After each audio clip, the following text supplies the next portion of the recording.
Well, welcome to Surface Fishing Tips and Tactics. Join me here down at the beautiful Bishop's Bowl Fishery, just on the Warwickshire and Oxfordshire border, and we're into a fish.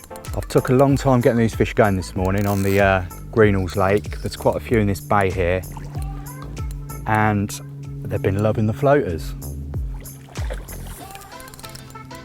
So it's about 24 acres, this lake. There's a good few fish in here.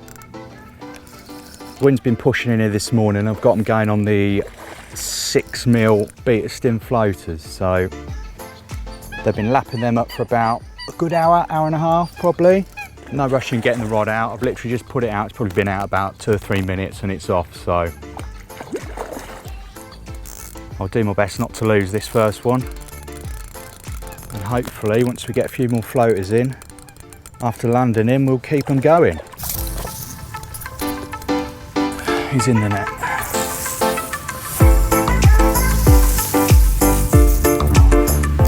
Right, so I've just got that fish nicely secured in the net. Without further ado, I'm going to get some floaters back on the spot because there's still a few fish in the area. I don't want to, they've obviously been freaked out by that capture just then. I want to get their confidence back up in the bait straight away. So without further ado, I'm going to get some more 6mm floaters on the spot, trying to prolong the action.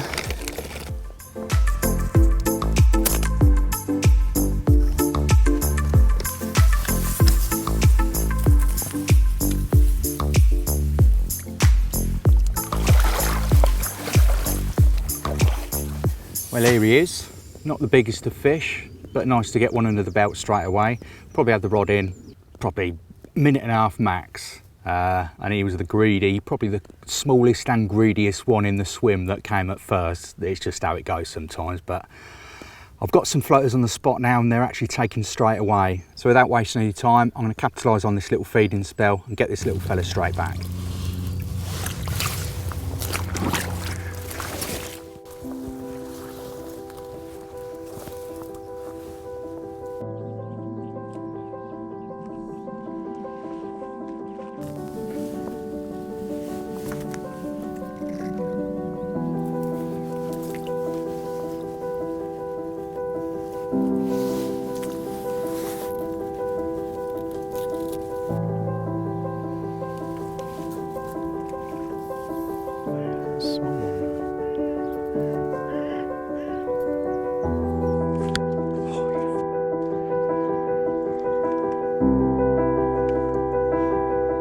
Right, so as predicted, I did get another bite, but I pulled out of it unfortunately, and the fish have done the off for the time being. Not to be disheartened though, I'll put plenty more floaters out there. I'm going to give this little bay a rest now. I'm going to shoot over the other side and see if I can find some other opportunities, get some floaters out, sit down tight for 10 or 15 minutes and see what happens. So without further ado, grab my bucket, take my rod, net, and I'm over there. See you soon.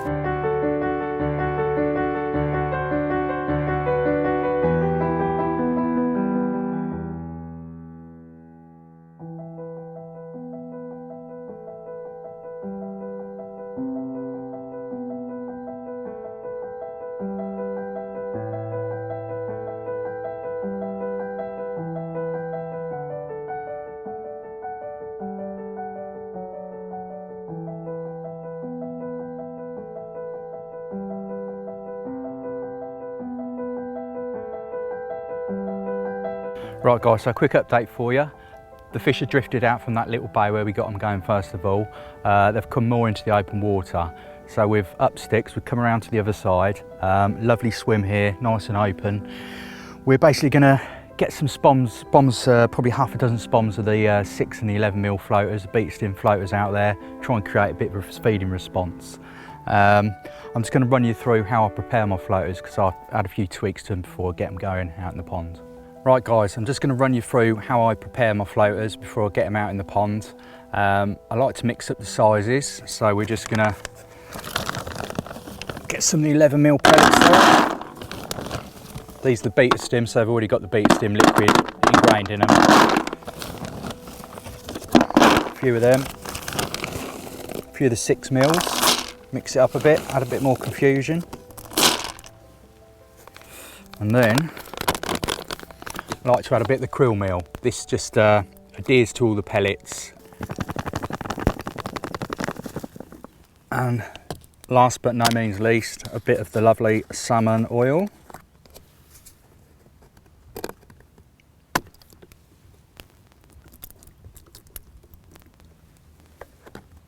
Give it a good mix up.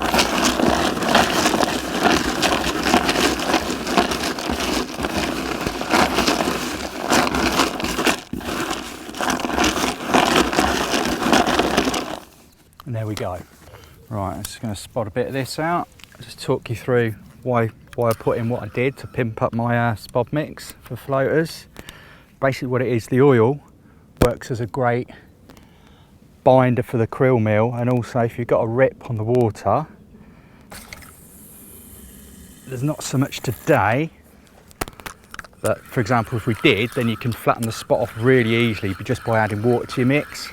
And also that helps with the krill meal to actually adhere to the floaters, and obviously as soon as you spod them out, I mean, I don't know if you can see, but they are on those straight away. Unbelievable. And all those little krill particles floating through the water column, you know, it doesn't feed them up, it's just there as an attractant, just to give them a bit more of a food signal to home in on. Using 2 sizes of floater is just to mix it up a bit, get them guessing. The 6mm are great for getting them preoccupied, just like almost using particles really, as opposed to boilies. Just really good to for getting them going. And also not used to taking one size of bait, you see.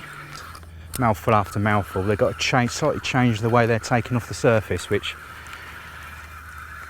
the idea is it makes them make a mistake a bit easier.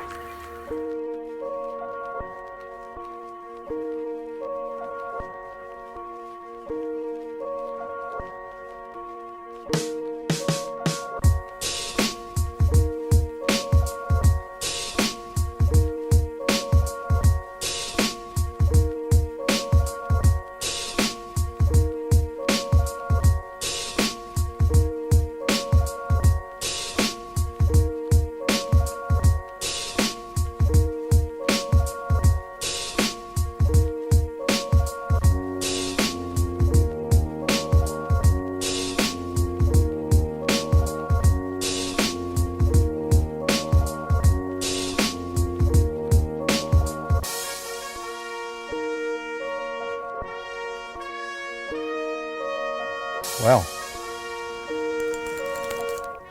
all that effort spodding out and getting that mix sorted has paid off. We kept with it.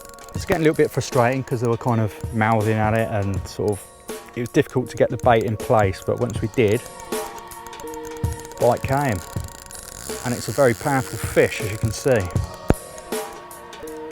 Always freaks me out paying fish on floater gear, especially good ones, because they obviously the light tackle involved is it's heart and mouth stuff with light rods, so it's got to be a bit careful with him. So you might need to move. Oh, this is getting a bit airy now. He's just gone into a reed bed, so it's I think I'll have to kick off the old flippy floppies and get in there. I'm just going to have to get in and do what's necessary. Here we go, he's coming now. He's coming now.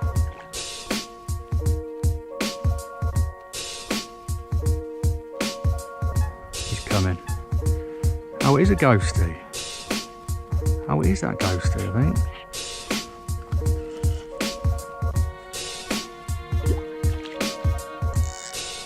He's not finished yet, is he?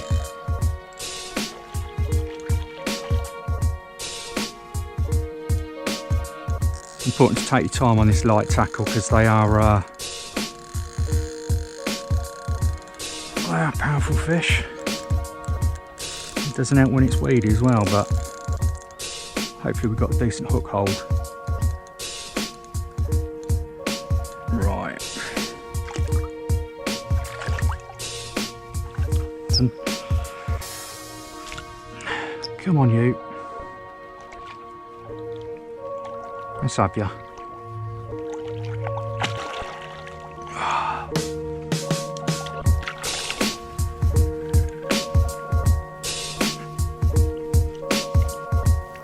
Oh, get in.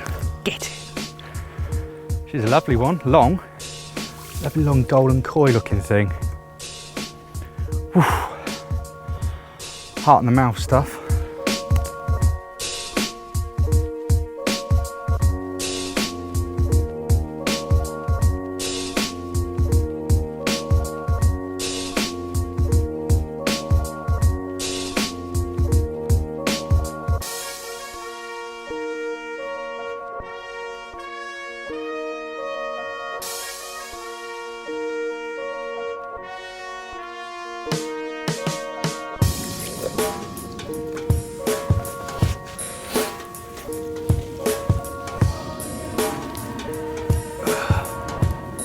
Well, we got him in. What a beautiful fish, 27 pounds.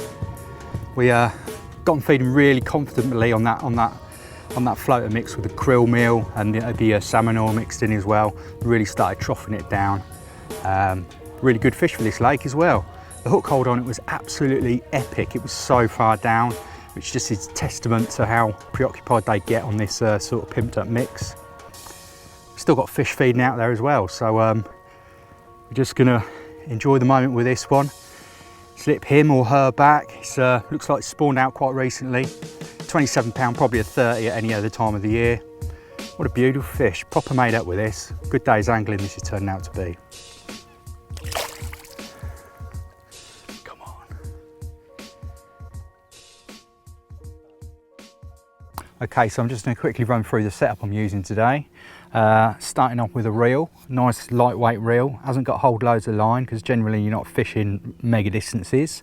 Nice and light because along with the rod you're holding it all day long, so it needs to be comfortable in your hand. This is loaded up with a floater line. It's a specific line for floater fishing. This happens to be 12-pound line.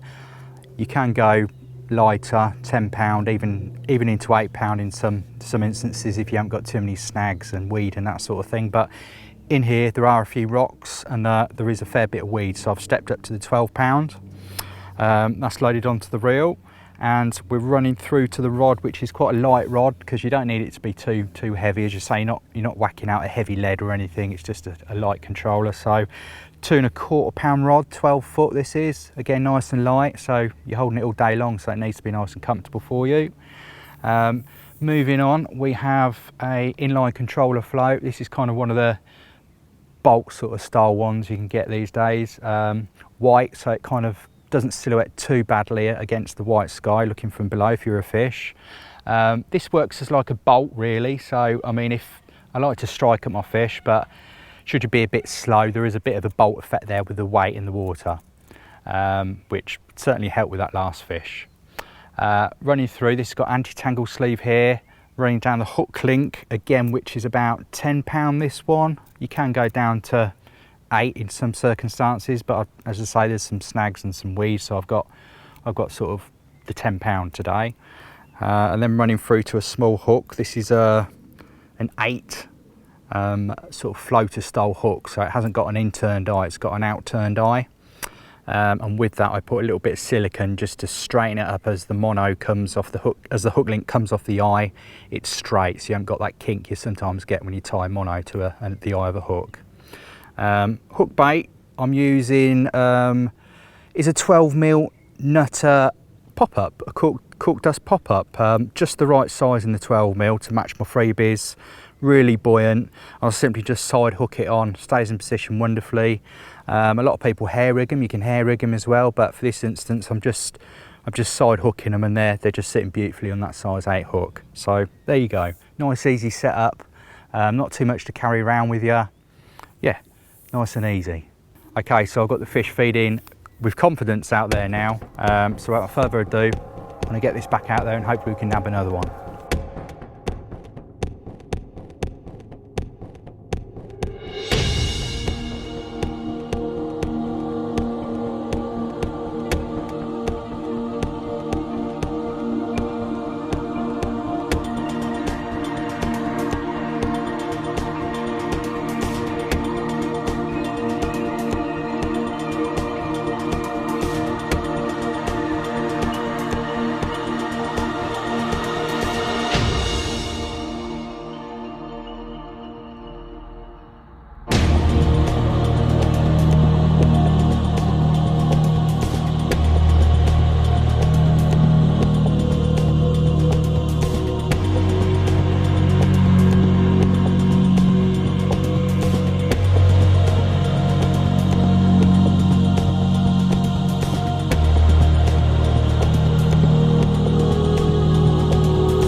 Right guys, just a quick update. As the days progress, we've had them 2 lovely fish earlier.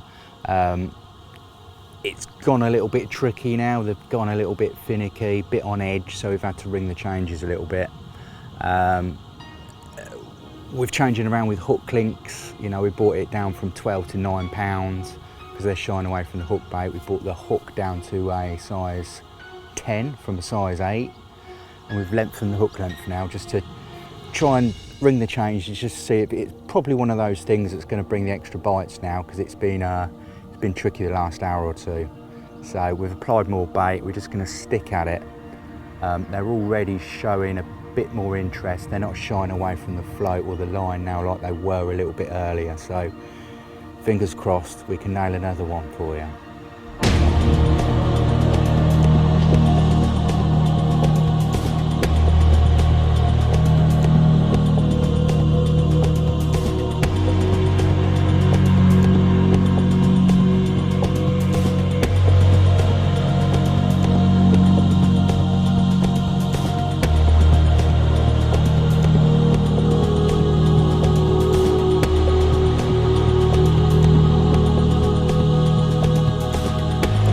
Well, our patience has paid off.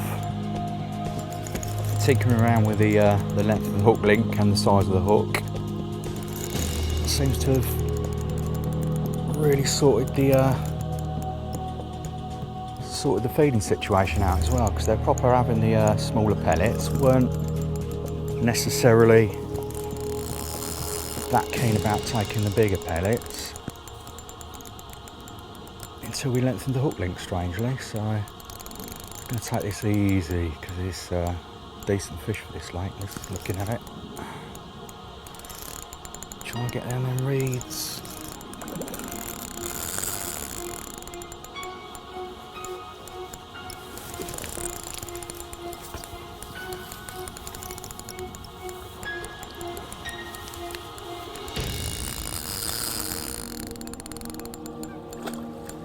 Decent scrap and light gear, I can tell you. Right, let's get his head up. I might have to get the old feet wet for this. But it'll be well worth it because we've worked hard this afternoon to get this extra bite. That tiny size 10 hook in there. Holding strong. Easy does it.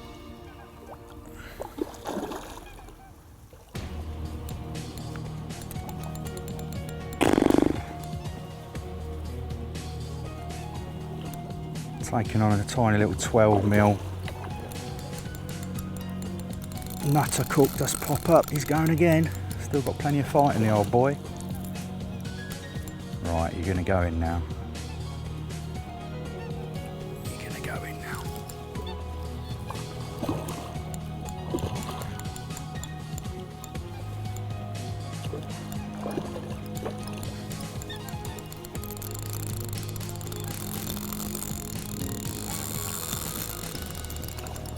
Got some power, I tell you, on light line and a light rod. He's ready now. Here he comes. Come on, boy. This time. This time.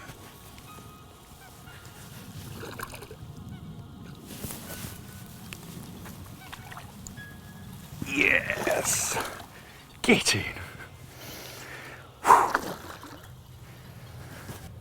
He's not a bad fish either, you know. He's all right. All that patience all afternoon, sweating our nuggets off, has paid off.